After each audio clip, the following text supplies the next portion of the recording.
नहीं थम रही कच्चे तेल की रफ्तार, 15 दिनों में 13% का उछाल। ब्रेंट का भाव $120 के पार। एमसीएक्स पर भी 9,000 के ऊपर कारोबार। डॉलर और बॉन्ड डील में कमजोरी से सोने की चमक बरकरार। करीब 100 रुपए की तेजी के साथ एमसीएक्स पर भाव 51,000 के बेहद करीब। करीब 0.25% की मजबूती के साथ कॉमेक्स गोल्ड $1,855 के ऊपर।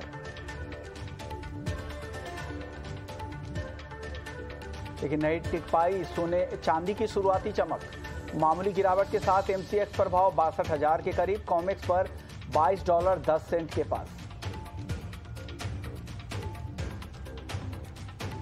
मजबूत मांग से मेटल में लौटी तेजी, 1.5% से ज्यादा की मजबूती के साथ जिंक 335 रुपए के ऊपर। एल्युमिनियम में भी 1% तक की तेजी। लेड 185 रुपए तो कॉपर 780 रुपए के पार।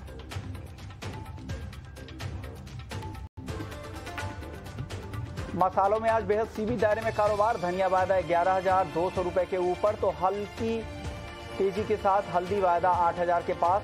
जीरा हल्की कमजोरी के साथ 21,400 रुपए तक पिछला। समय से 3 दिन पहले केरल में मानसून की दस्तक। मौसम विभाग ने केरल के कई जिलों में 5 दिनों तक भारी बारिश की जताई संभावना। केरल के बाद मानसून की और बढ़ेगी रफ्तार, बताएंगे आपको बुलेटिन में आगे।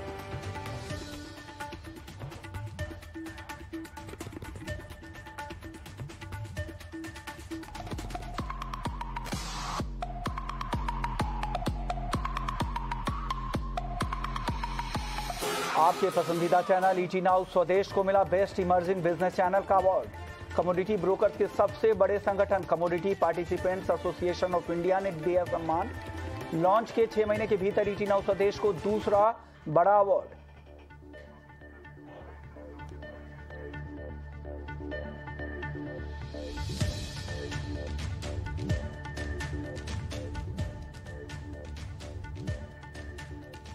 नमस्कार, स्वागत है आपका कमोडिटी निवेश में, जहां हम आपके कमोडिटी से जुड़े तमाम सवालों के जवाब देते हैं। साथ ही कमोडिटी में ट्रेडिंग रणनीति बनाने में भी हम आपकी मदद करते हैं। तो सबसे पहले आपको सवाल पूछने का तरीका बता देते हैं। आप हमारे नंबर 9136934058 के पर आप अपने सवाल भेज सकते हैं। साथ ही सोशल मीडिया के जरिए भी आप अपने हमें सवाल भेज सकते हैं। अगले आधे घंटे तक आपके सभी सवालों के जवाब देने की कोशिश करेंगे। हमारे साथ 2 मेहमान हैं। नवनीत दवानी जी हैं मोतीलाल ओसवाल से, और साथ ही भूपेश शर्मा हैं, टेक्निकल एक्सपर्ट है। आप दोनों ही मेहमानों का ईटी नाउ स्वदेश पर स्वागत है। तो चलिए सबसे पहले बात गोल्ड और सिल्वर की कर लेते हैं, जहां पर गोल्ड में हल्की तेजी शुरुआती कारोबार से ही बनी हुई है। नवनीत जी, क्या लग रहा है बुलियन मार्केट में? गोल्ड 51,000 के आसपास टिक गया है, एक रेंज में कारोबार कर रहा है। किस तरफ अब अगला मूव दिख रहा है गोल्ड का आपको? सबसे पहले तो ईटी नाउ को बहुत बहुत शुभकामनाएं इमर्जिंग चैनल का अवार्ड पाने के लिए। और जैसा आपका सवाल है, मुझे लगता है कि गोल्ड और सिल्वर में जो करंट मोमेंटम है वो लास्ट 2-3 दिनों में थोड़ा सा पॉजिटिव बाइस की तरफ रुख देता हुआ नजर आ रहा है। काफी दिनों के कंसोलिडेशन के बाद में फिर से ग्रीन शूट आया है, जहां पे गोल्ड में चांदी में थोड़ी तेजी के रुख पॉसिबली कंटिन्यू होने की चांसेस दिख रहे हैं। अगर हम देखें फंडामेंटल फ्रंट पे 104 104.5 के आसपास से डॉलर इंडेक्स करीब 101 के आसपास आ चुका है, और जिसका खासा इंपैक्ट हमको गोल्ड सिल्वर प्राइसेस में देखने नहीं मिला है। मेरे हिसाब से कैचअप रैली आनी चाहिए और गोल्ड बाई किया जा सकता है 50,800 50,900 के रेंज में। 50,700 का आप स्टॉप लगाएं एंड 51,150 51,300 की इमीडिएट टारगेट गोल्ड में देखने मिल सकते हैं। ओके, चलिए सीधे अब सवाल जवाब लेते हैं। काफी सवाल रह जाते हैं, इसलिए पहला सवाल आज लेंगे जीके साहब का, अहमदाबाद से है। इनका सवाल था क्रूड और नेचुरल गैस ऑप्शंस कॉल, ये जानना चाह रहे हैं। भूपेश जी, आपसे बात भी हुई थी, मैं चाह रहा था कि आप लोग अब ऑप्शंस कॉल को भी शामिल करें। कई दर्शक सवाल भेजते हैं कि ऑप्शंस के जरिए उन्हें ट्रेड करना आसान है, पोजीशन बनाना आसान है, रिस्क भी उन्हें कम लग रहा है, इसलिए वो ऑप्शंस बायर के तौर पर एंट्री करना चाह रहे हैं। क्रूड और नेचुरल गैस, क्या यहाँ पर कोई ऑप्शंस कॉल बन रही है क्या भूपेश जी? जी नमस्कार विश्वमोहन जी, सबसे पहले आपको बहुत हार्दिक बधाइयाँ एक सम्मान मिलने के लिए। आज अभी इमर्जिंग गए और आने वाले समय में मुझे लगता है कि आप नंबर 1 भी होंगे। Thank you sir, thank you so much sir. जी, इसके साथ ही अगर अपन सवाल जवाब की बात करें तो जरूर मैं बात करूंगा कि क्रूड में अभी आने वाले दिनों के लिए 8,500 का पुट अपने को 235 रुपए 240 रुपए के आसपास खरीदना चाहिए, और इसका स्टॉप लॉस लगाना चाहिए 190 रुपए का, और इसमें 8500 का पुट लेकर होल्ड रखना चाहिए। एक छोटी गिरावट 200 से 300 पॉइंट की मुझे क्रूड में आने वाले 2 से 3 दिन में दिखती है, इसलिए ऑप्शन में लेकर अपन पुट लेकर काम कर सकते हैं। दूसरा, इसी के साथ नेचुरल गैस की बात करेंगे तो अभी नेचुरल गैस के भाव 688 रुपए के इर्द गिर्द ट्रेड कर रहे हैं। अभी आज के शाम के सेशन में नेचुरल गैस का ट्रेंड मुझे नेगेटिव समझ आता है। 680 रुपए के नीचे नेचुरल गैस में बिकवाली करके काम कर सकते हैं।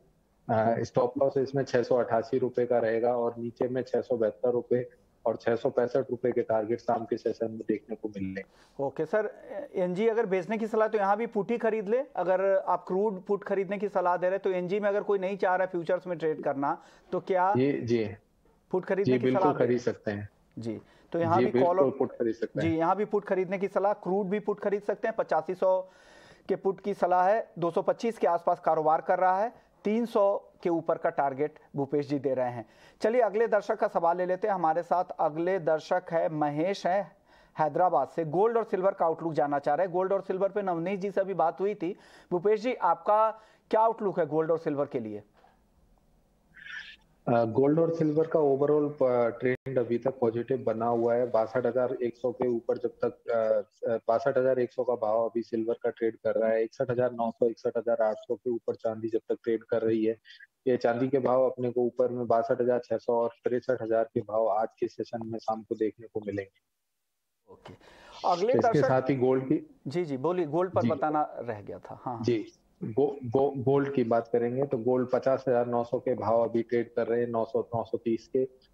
गोल्ड में मैं ऐसे कहूंगा कि गोल्ड में अभी साइडवेज ट्रेंड है, तो गोल्ड में नीचे में 50,800 का मुझे मंदा समझ नहीं आता, ऊपर में 51,150 का तेज समझ नहीं आता। आइदर साइड के ब्रेकआउट आने पर ट्रेड करेंगे तो अच्छा ट्रेड बनेगा। ओके, चेतन है अगले कॉलर है एमपी से। चांदी 70,000 तक जाएगी क्या? नवनीत जी, आपको लग रहा है चांदी 70,000 फिलहाल जाने? मैं काफी बुलिश था चांदी में, बट चांदी ने पिछले महीने में काफी निराशाजनक परफॉर्मेंस दिया है और ऊपर से करीब 12 से 13% के आसपास का करेक्शन दिया है। मुझे लगता है बाइंग अपॉर्चुनिटी बहुत अच्छी है और मीडियम टर्म की अवधि से जा सकती है, बट अब जो फिलहाल रुक है चांदी में वो काफी वॉलेटाइल रहेगा और हमको आने वाले कुछ दिनों में काफी सारे हर्डल्स चांदी में देखने मिलेंगे। तो जब तक 64,000 का स्तर कन्विंसिंगली नहीं निकल जाता है और उसके ऊपर सस्टेन नहीं होता है, तब तक ये जो रैली है 70,000 तक की वो काफी रुकावट के साथ जाएगी। ओवरऑल अगर आप 6 महीने के पर्सपेक्टिव से पूछ रहे, 12 महीने के पर्सपेक्टिव से पूछ रहे, जरूर 70,000 के भाव मिल सकते हैं, बट शॉर्ट टर्म के लिहाज से 64,000 64,500 तक के स्तर एक बार पॉसिबल है, जहां पे ये रैली थोड़ा सा दम तोड़ती हुई नजर आएगी। चलिए अगला सवाल आलोक तिवारी का है। नेचुरल गैस पर राय जानना चाह रहे हैं। नवनीत जी, क्या सलाह देंगे नेचुरल गैस पे? इनकी सेल कॉल है, जो ऑप्शंस के साथ करना चाहते हैं उनके लिए पुट खरीदने की सलाह दे रहे थे भूपेश जी, आप क्या सलाह देंगे? नेचुरल गैस में मुझे भी लग रहा है कि थोड़ा सा सेल का स्ट्रेटेजी बन रहा है और लास्ट 3-4 दिनों में ऊपर से काफी स्ट्रॉन्ग करेक्शन आया है। आज के सेशन में थोड़ा सा पुल बैक देखने मिल रहा है, बट आज यूएस मार्केट बंद है और मुझे नहीं लगता है कि बहुत ज्यादा एक्शन सेकेंड हाफ में भी देखने मिलेगा। 287 288 के आसपास करंट भाव चल रहा है। आप 290 के आसपास सेल कर सकते हैं। 297 या 296 का स्टॉप लॉस लगाइए और आज 665 668 तक के लेवल्स अगले 2-3 दिनों में देखने मिल सकते हैं। चलिए आप दोनों मेहमान बने रहिए। हमारे साथ एक और मेहमान आ गए हैं, उदय शिंदे साहब हैं, हॉलमार्किंग एसोसिएशन ऑफ इंडिया के प्रेसिडेंट हैं। शिंदे सर, स्वागत है आपका ईटी नाउ स्वदेश पर। सर, 1 जून से दूसरे चरण की तैयारी चल रही है गोल्ड हॉलमार्किंग को लेकर, कि कितने जिलों को इस चरण में शामिल किया जाएगा?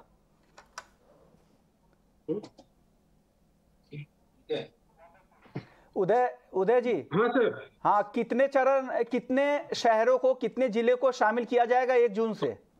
जी सर, अभी जो कल 1 जून से नए 32 जिले जुड़े जा रहे हैं इस नए हॉलमार्किंग में, मैंडेटरी हॉलमार्किंग में। और जिले पहले अभी तक 256 जिले थे इसके अंदर, अब 1 जून से 288 जिले हो जाएंगे, मैंडेटरी के अंदर आ जाएंगे। ओके, लेकिन सर अभी भी 63% शहर ऐसे हैं, 63% जिले ऐसे हैं जहां पर गोल्ड हॉलमार्किंग नहीं है। सरकार की क्या तैयारी है? सुनने में आ रहा है कि अगले 1 साल में पूरे ही देश में लागू कर दिया जाएगा, गोल्ड हॉलमार्किंग को अनिवार्य कर दिया जाएगा। क्या हम इसके लिए तैयार हैं? जैसा मैंने पहले भी कई बार बताया है कि आज के समय में भी जो हमारे पास इंफ्रास्ट्रक्चर है हॉलमार्किंग सेंटर्स का, वो अपने आप में सक्षम है कि यदि पूरे देश में मैंडेटरी हॉलमार्किंग को लागू किया जाता है तो हमारे सेंटर्स आसानी से सभी लोगों को सर्व कर पाएंगे। और इस जैसे जैसे आपने बताया कि लगभग शामिल तो कर लिया जाएगा, लेकिन सर जो दूर दराज में रह रहे हैं आ रहे हैं और साथ में ही ऑफ साइट ऑपरेशन, मतलब आधा सेंटर जिससे हम जिस ऑफ साइट ऑपरेशन की भी परमिशन सरकार की तरफ से दे दी गई। ओके सर, जो और हम लोग उम्मीद करते हैं कि अधिकतर जिलों में आने वाले साल भर में हॉलमार्किंग सेंटर जो हिल एरिया है, जो बिल्कुल रूरल एरियाज है, जो छोटे छोटे ज्वेलर्स है, वो क्या उनके लिए इतना एक्सेस करना, हॉलमार्किंग सेंटर तक पहुंचना आसान है क्या? देश के कोने कोने में है, हर जिले में एक हॉलमार्किंग सेंटर तो कम से कम होना चाहिए। देखिए सर, इस एक्ट के अंदर में at the point of manufacturing hallmarking करने का प्रावधान है और देश का लगभग 80% जो है कुछ गिने चुने शहरों में हॉलमार्किंग होता है। इसके लिए इस तरह की कोई असुविधा होगी ही नहीं। जो 10-20% अभी बच रहा है, जहां तक जिसके पास एक्सेस नहीं है, वो भी साल भर में हो जाएगा आराम से। 773 जिले हैं, उसमें से कितने जिले में हॉलमार्किंग सेंटर हैं अभी फिलहाल तो 288 जिलों में हॉलमार्किंग सेंटर है ना सर। और 288 जहां पर हॉलमार्किंग अनिवार्य हो रहा है वहीं पे सिर्फ हॉलमार्किंग सेंटर्स है? जी हाँ। तो क्या इतनी आसानी से सर अगले एक साल में आसान होगा क्या पूरे देश भर में पूरे 773 जिले में सेंटर खोल देना, जो माउंटेन एरिया होंगे, हिल एरिया होंगे या रूरल गांव के इलाके होंगे, उन जिलों में जो छोटे छोटे शहर है वहां तक पहुंचाना हॉलमार्किंग सेंटर? देखिए, और यह आसान होगा क्या ज्वेलर्स के लिए कि वो अपनी ज्वेलरी गांव से लेकर कहीं दूर किसी शहर में जाकर हॉलमार्किंग करवा कर वापस आए? फिर सिक्योरिटी की जिम्मेदारी कौन लेगा? देखिए श्रीमान जी, जहां तक हिली एरिया का सवाल है, तो हिली एरिया में जो हमारे देश के कुछ जो पहाड़ी क्षेत्र है, वहां पर 24 कैरेट ज्वेलरी का प्रचलन था। अब 24 कैरेट का प्रचलन होने के कारण ही वहां पर हॉलमार्किंग सेंटर नहीं थे। सरकार ने अभी 24 कैरेट का प्रचलन में लाया है, जिसको अभी मैंडेटरी में भी लेकर आ गए हैं वो लोग। तो इसके कारण अभी जो हिली एरिया है, जो हिली एरिया के जो राज्य हैं, वहां पर भी हॉलमार्किंग सेंटर आने वाले समय में स्टार्ट हो जाएंगे। बाकी आज के समय में छोटे गांवों में लगभग नहीं के बराबर मैन्युफैक्चरिंग का काम होता है, बहुत ही कम होता है। और ऐसे भी सरकार ने जिन ज्वेलर्स का टर्नओवर, जो छोटे शहरों के ज्वेलर्स है जिनका टर्नओवर काफी कम है, 40 लाख से नीचे हैं, उनके लिए तो हॉलमार्किंग मैंडेटरी होने के बावजूद भी उनको उसमें से छूट दी हुई है। तो उनको यदि वो बिना हॉलमार्किंग का बेचना चाहेंगे तो उनके लिए कोई भी असुविधा नहीं होगी।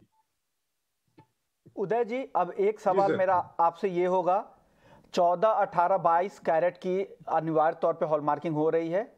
अब इन 3 और कैरेट को शामिल किया गया था 20, 23, 24 लेकिन इन्हें अनिवार्य तौर पर शामिल नहीं किया गया है। 1 जून से इन्हें भी शामिल किया जाएगा। इससे क्या फायदा होगा? इसलिए कि मैं तो मुझे नहीं समझ में आ रहा कि क्या फायदा होगा। अभी जैसे हमारे जो उत्तर प्रदेश, मध्य प्रदेश, इन राज्यों में से हमारे सराफा भाइयों की काफी मांग थी कि 20 कैरेट को भी हॉलमार्किंग के अंदर में लाया जाए, क्योंकि उनके जिले में हॉलमार्किंग सेंटर है। ऐसे कई सारे जिले हैं जहां पर हॉलमार्किंग सेंटर है लेकिन 20 कैरेट का हॉलमार्किंग नहीं होता था। इसलिए सरकार ने 20 कैरेट को इंट्रोड्यूस करके उसको भी मैंडेटरी के रेजिम में डाल दिया है, ताकि ग्राहकों को सही गुणवत्ता का माल मिल सके। चलिए, तो कई सारी चीजें ज्वेलर्स की मांग थी, तो इसलिए ये दायरा बढ़ाया गया है और मैंडेटरी किया जा रहा है। पहले 14, 18, 22 कैरेट था, 20, 23 और 24 कैरेट को भी 1 जून से जो दूसरा चरण है हॉलमार्किंग का, उसमें शामिल कर दिया जाएगा। अनिवार्य हॉलमार्किंग होगा, यानी अब 6 कैरेट होंगे आपके पास, 14, 18, 22, 20, 23 और 24। सर, अब उदय जी, अब आखिरी सवाल आपसे, क्या और भी कुछ कैरेट को शामिल किया जाएगा या 6 बहुत है अब? नहीं सर, अभी इसके बाद और कोई कैरेट शामिल करने का ना तो कोई प्रस्ताव है और ना हमें निकट भविष्य में कोई संभावना दिखती है। ओके, मतलब ज्वेलर्स के लिए अब इतना जो दायरा ये पर्याप्त है मेरे हिसाब से, अब आगे नहीं होगा। जी हाँ। और दूसरी बात, 256 जिले जो पिछले साल जून में लागू किया गया था, 256 जिले में अनिवार्य हॉलमार्किंग, अब ये दूसरा चरण है जहां पर 32 और जिले शामिल हो रहे हैं। 288 टोटल जिले अब 1 जून से हो जाएंगे। सही हूं मैं उदय जी? जी एकदम सही है सर। ओके, शुक्रिया सर, आपसे फिर से मैं 1 जून को 11:30 पे बात करूंगा। अभी आपसे बोलकर रख दिया हूं 11:30 पे क्या स्थिति है, ज्वेलर्स को साथ में लाऊंगा और आपसे सीधी बात होगी। शुक्रिया सर, आपने वक्त निकाला हमारे लिए। Thank you so much. चलिए अब आगे बढ़ते हैं और वापस से सवाल जवाब का सिलसिला फिर से शुरू कर लेते हैं। कई सारे दर्शकों के सवाल भर गए हैं आकर।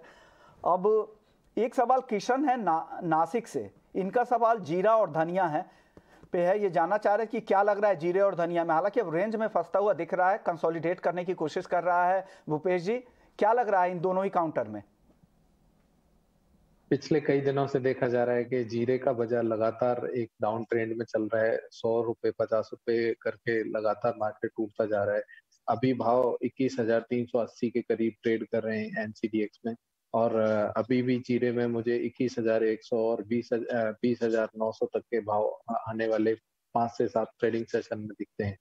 इसी के साथ ही अगर हम धनिया की बात करेंगे तो धनिया भी ऊपर के भाव से अच्छी खासी टूटत धनिया में देखने को मिली है, परंतु धनिया में एक बेस फॉर्मेशन बनने की तैयारी दिखती है, जहां धनिया 10,800 10,800 के 850 के आसपास जहां भी मिलता है वहां धनिया लेकर व्यापार करना चाहिए। इसी प्रकार से जीरे में भी 20,900 के आसपास जहां भी जीरा मिलता है वहां लेकर व्यापार करना चाहिए। फटाफट से कुछ और सवाल लेते हैं। कृष्ण हैं दिल्ली से, कॉपर पर राय जानना चाह रहे हैं। नवनीत जी, कॉपर पर क्या सलाह दे रहे हैं आज? मुझे लगता है कि कॉपर लास्ट 3-4 दिनों में अच्छा पुल बैक दिखाया है और यहाँ पे सस्टेन्ड रैली देखने मिल सकती है और यहाँ से इंक्रीमेंटल गेन्स भी करीब करीब 8 से 10 रुपए के देखने मिल सकते हैं। 777 के आसपास मैं बाय करने की स्ट्रेटेजी दूंगा। 773 का आप स्टॉप लगाइए, 783 84 के टारगेट रहेंगे। जो ये करंट कॉन्ट्रैक्ट आपकी स्क्रीन पे डिस्प्ले हो रहा है, ये करंट मंथ का है। नेक्स्ट मंथ कॉन्ट्रैक्ट के रेट थोड़े से अलग है, तो मेरे हिसाब से अभी भी थोड़ी सी अपसाइड यहाँ से भी बनती है। ओके, यानी इस कॉन्ट्रैक्ट के हिसाब से तो आपका टारगेट हिट हो गया है सर। हालांकि ये अब डिलीवरी मोड में चला जाएगा, अगले कॉन्ट्रैक्ट के लिए इनकी कॉल है। ये जून कॉन्ट्रैक्ट में ये कॉल दे रहे हैं। ये जो प्राइस आपके स्क्रीन पे दिख रहा है ये मई का कॉन्ट्रैक्ट है। चलिए आगे बढ़ते हैं। अगले दर्शक है राकेश गर्ग है गाजियाबाद से। नेचुरल गैस इन्होंने शॉर्ट कर रखा है 686 पे, 686 रुपए पे। भूपेश जी, क्या लग रहा है? शॉर्ट की सलाह आपने भी दी है, इन्होंने पहले ही मान रखा है, अब क्या करें? क्या टारगेट देख रहे हैं आप नीचे? जी, इनको सबसे पहले तो 702 रुपए का कड़क स्टॉप लॉस फॉलो करना चाहिए नेचुरल गैस में, क्योंकि पिछले कई दिनों से देखा जा रहा है कि नेचुरल गैस का बाजार काफी वॉलेटाइल है और ऊपर में 5 से 7% तक 8% तक किसी भी टाइम बढ़ जाता है और किसी भी टाइम टूट भी जाता है। इसलिए स्ट्रिक्ट स्टॉप लॉस फॉलो करके अपनी पोजीशन में बरकरार बने रहें और नीचे में टारगेट हो सकता है शाम के सेशन में 680 के नीचे मार्केट ट्रेड करेगा तो 670 और 654 तक के भाव भी आसानी से देखने को मिलेंगे। अगले दर्शक हैं राज हैं दिल्ली से। इन्होंने फ्राइडे की तेजी देखकर सिल्वर में 62,875 रुपए में लॉन्ग पोजीशन बना ली थी। अब वेट करना चाहिए या निकल जाना चाहिए? नवनीत जी, क्या करें? जी, मुझे लगता है वेट किया जा सकता है और यहाँ से भी आपको सिल्वर में अगले 1-2 दिनों में थोड़ी सी तेजी का रुख देखने मिल सकता है। जैसे मैंने शो के स्टार्ट में बताया, गोल्ड सिल्वर थोड़े से पॉजिटिव दिख रहे हैं, साथ साथ में इंडस्ट्रियल मेटल कॉम्प्लेक्स भी अच्छा सपोर्ट करता हुआ नजर आ रहा है। तो 62,800 और 63,200 ये पॉसिबल टारगेट हो सकते हैं। बहुत बड़ी तेजी की उम्मीद नहीं करनी चाहिए, बट इंक्रीमेंटल गेन्स मिले, प्रॉफिट में आपका सौदा है तो ट्रेल करके आपकी स्टॉप लॉस पोजीशन को होल्ड कर सकते हैं। अगले दर्शक ने अपना नाम नहीं इन्होंने भेजा है। कोई भी सवाल भेजे तो प्लीज अपना नाम जरूर भेजो, शहर का नाम भी भेजे। कॉटन का प्राइस जानना चाह रहे हैं अगले 1 महीने में, यानी टारगेट जानना चाह रहे हैं। भूपेश जी, क्या लग रहा है कॉटन 1 महीने में? कॉटन के बाजार ने ऊपर के भाव से देखा जाए तो लगभग 8 से 9% का करेक्शन लिया है और जून कॉन्ट्रैक्ट अभी 45,700 के आसपास ट्रेड कर रहा है। अभी आने वाले 1 महीने की बात करेंगे तो कॉटन के भाव एक बार फिर से मुझे 48,900 और 50,000 के आसपास दोबारा से आते हुए समझ आते हैं। कॉटन में इन भावों से तेजी का ही व्यापार होल्ड रखना चाहिए या तेजी का व्यापार ही करना चाहिए, यानी तेजी की ही उम्मीद आपको लग रही है। हालांकि ये बात भी ध्यान में रखिएगा कि सरकार की इस पर कड़ी नज़र है। हो सकता है कि आने वाले समय में कुछ ऐसे फैसले हो जिससे भाव में उतार चढ़ाव हो, तो देखिएगा, स्टॉप लॉस लगा के करें अगर वायदा में ट्रेड कर रहे हैं तो। अगला सवाल पवन हिसार का है। कॉटन केक का 10 जुलाई तक का टारगेट जानना चाह रहे हैं। भूपेश जी, क्या सलाह है? कॉटन केक भी लगातार डाउन ट्रेंड में ट्रेड कर रहा है। 2860 रुपए के नीचे कॉटन केक जब तक ट्रेड कर रहा है तब तक इसमें नेगेटिव ट्रेंड बरकरार रहेगा। नीचे में 2810 रुपए और 2780 रुपए के टारगेट इसमें मुझे समझ आते हैं। इनके पास ना ये इन्होंने जून अभी दोबारा इनसे सवाल भेजा है कि लॉन्ग इन्होंने कर रखा है जून कॉन्ट्रैक्ट को 2840 के भाव पर, क्या करना चाहिए इनको?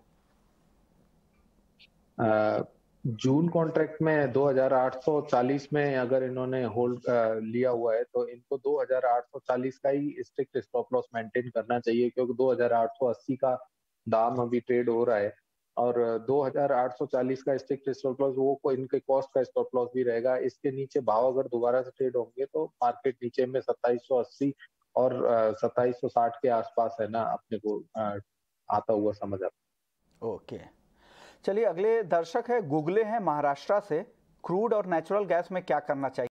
नवनीत जी क्या सलाह देंगे क्रूड और एनजी दोनों पर? दोनों में बता चुके हैं कि एनजी क्रूड दोनों का से नेगेटिव है और एनजी सेल ऑन रैलीज लग रहा है, क्रूड करंट लेवल के आसपास भी सेल कर सकते हैं। क्रूड में मुझे लगता है 8850 8810 तक के स्तर अचीवेबल है और यहाँ पर सेलिंग आनी चाहिए। एनजी में भी एक अच्छा खासा पुल बैक हम देख चुके हैं, करीब 2.5 से 3% ऊपर है नेचुरल गैस के प्राइस और यहाँ पर अच्छी सेल स्ट्रेटेजी बनती है। आपको 697 के आसपास स्टॉप लॉस लगाना पड़ेगा और अगर व्यू के हिसाब से करेक्शन शुरू हुआ तो 670 672 तक के लेवल आपको बहुत जल्द देखने मिल सकते हैं। मनीषा जी हैं पलवल से, रेगुलर कॉलर हैं ये भी, कॉपर और एनजी का इवनिंग का मूवमेंट जानना चाह रही हैं, किस तरह की चाल रहेगी? कॉपर और नहीं एनजी नहीं, कॉपर और जिंक। भूपेश जी, कॉपर का ट्रेंड अभी भी पॉजिटिव बरकरार है। 777 रुपए के ऊपर जब तक कॉपर होल्ड करता है, ऊपर में 784 और 791 रुपए के भाव आसानी से देखने को मिल सकते हैं। इसी के साथ ही जिंक की बात करें तो पिछले कई दिनों से जिंक का ट्रेड भी अच्छा खासा पॉजिटिव हुआ है। अभी भी जिंक का ट्रेड आज के सेशन में भी पॉजिटिव समझ आता है। 334 रुपए के ऊपर जब तक सस्टेन कर रहा है मार्केट, तब तक इसमें पोजीशन बरकरार रखनी चाहिए और ऊपर में 338 रुपए और 341 रुपए के भाव आसानी से देखने को मिलेंगे। ओके, अगले दर्शक है सुब्रता सिन्हा है वेस्ट बंगाल से, जीरा और ग्वार सीड शॉर्ट टर्म के लिए टारगेट जानना चाह रहे हैं, क्या लग रहा है भूपेश जी? जीरा और ग्वार सीड शॉर्ट टर्म के लिए जैसे कि अभी जीरे में बात करी 21,100 और 20,900 के भाव जीरे में देखने को मिलेंगे, परंतु वहां से बाइंग करके ही इसमें बाइंग करके ही चलना चाहिए शॉर्ट टर्म के लिए। और परंतु ग्वार का चार्ट मैं देख पा रहा हूँ तो ग्वार में अभी 5,954 रुपए जून कॉन्ट्रैक्ट के भाव ट्रेड कर रहे हैं। इसमें लगभग 50 से 60 रुपए की एक छोटी मंदी और आ सकती है और उसके बाद इसमें लेकर ही व्यापार करना समझ आता। सौरभ शर्मा है यूपी रामपुर से, इन्होंने सवाल भेजा है, इनके पास जून कॉन्ट्रैक्ट सिल्वर है 65,000 पे 7 लॉट इन्होंने बाई कर रखा है, क्या वेट करे या एग्जिट कर जाए? काफी ऊपर की बाइंग है 65,000 रुपए के ऊपर। नवनीत जी क्या सलाह देंगे इनको? विष्णु जी, जैसे मैंने थोड़ी देर पहले बताया कि 64 64.5 तक तो काफी अचीवेबल लग रहा है चांदी, बट उसके ऊपर ही फ्रेश ब्रेकआउट होगा। तो मुझे नहीं लगता है कि ये करंट मोमेंटम में आपको 64 64.5 के हजार ऊपर होल्ड करती हुई चांदी नजर आएगी, क्योंकि टाइम में अगर हम देखते हैं हर रैली पे नई सेलिंग की इन्वाइट हो रही है। बट फिलहाल के लिए अपनी पोजीशन इंटैक्ट रख सकते हैं। यहाँ से आपको 800 से 1000 रुपए की गेंस बहुत शॉर्ट टर्म में देखने मिल सकते हैं और may be in months time 64,000 के ऊपर के भी भाव देखने मिल सकते हैं, वहां पर रिवैल्यूएट करनी चाहिए अपनी पोजीशन। गुप्ता है झांसी से, गोल्ड पर अपना व्यू चाह रहे हैं, इंट्राडे के लिए गोल्ड का व्यू आपका क्या है भूपेश जी? गोल्ड अभी एक छोटी ट्रेडिंग रेंज में ट्रेड कर रहा है। 50,850 नीचे की रेंज रहेगी और ऊपर में 51,150 ऊपर की रेंज रहेगी। आज के ट्रेडिंग सेशन में अभी मुझे यही रेंज समझ आती है। आइदर साइड के ब्रेकआउट आने ब्रेकडाउन आने पर ही ट्रेड करेंगे तो ज्यादा बेहतर रहेगा। ओके, चलिए अगले सुरजीत है दिल्ली से, जिंक 5 लॉट खरीदना है, किस लेवल पे खरीदे? नवनीत जी किस लेवल पे जिंक को खरीदे? हमने देखा है जिंक में करीब 300 से $350 के आसपास की रैली लास्ट 2 हफ्तों में हुई है। मुझे नहीं लगता है कि ये लेवल पे जिंक ऐड करना चाहिए। इनफैक्ट यहाँ पर अगर कोई लॉन्ग पोजीशन है तो एग्जिट करना वो ज्यादा बेहतर स्ट्रेटेजी रहेगी। जिंक करेक्टिव मोड में आ सकता है यहाँ से और करीब $100 के आसपास का करेक्शन दे सकता है, तो अगर बाय करना है तो करेक्शन पे बाय करिए, फिलहाल अवॉइड कर सकते हैं। ओके, चलिए शुक्रिया नवनीत जी आपका, भूपेश जी आपका, आप लोगों ने वक्त निकाला और दर्शकों के तमाम सवालों के जवाब दिए। लेकिन अब वक्त हो गया है मॉनसून मीटर का, और आपको बता दें कि चिलचिलाती धूप और भीषण गर्मी के बीच मॉनसून राहत की खबर लेकर आया है। मौसम विभाग के मुताबिक मानसून रविवार को केरल में दस्तक दे दिया। इस बार केरल में मानसून 3 दिन पहले 29 जून को यानी कल दस्तक दे चुका है। आमतौर पर मानसून केरल में 1 जून को पहुंचता है, लेकिन इस बार 29 मई को पहुंचा है और 1 जून तक भारी बारिश की संभावना केरल में जताई गई है।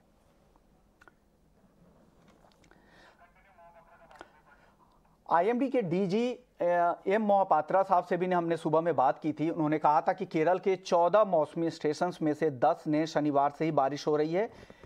केरल से मानसून को कर्नाटक और पूर्वोत्तर के इलाकों में आगे बढ़ने में अभी 3 से 4 दिन का वक्त लग सकता है। मानसून की रफ्तार पर हमने आईएमडी के डीजी से खास बात की, आइए सुन लेते हैं।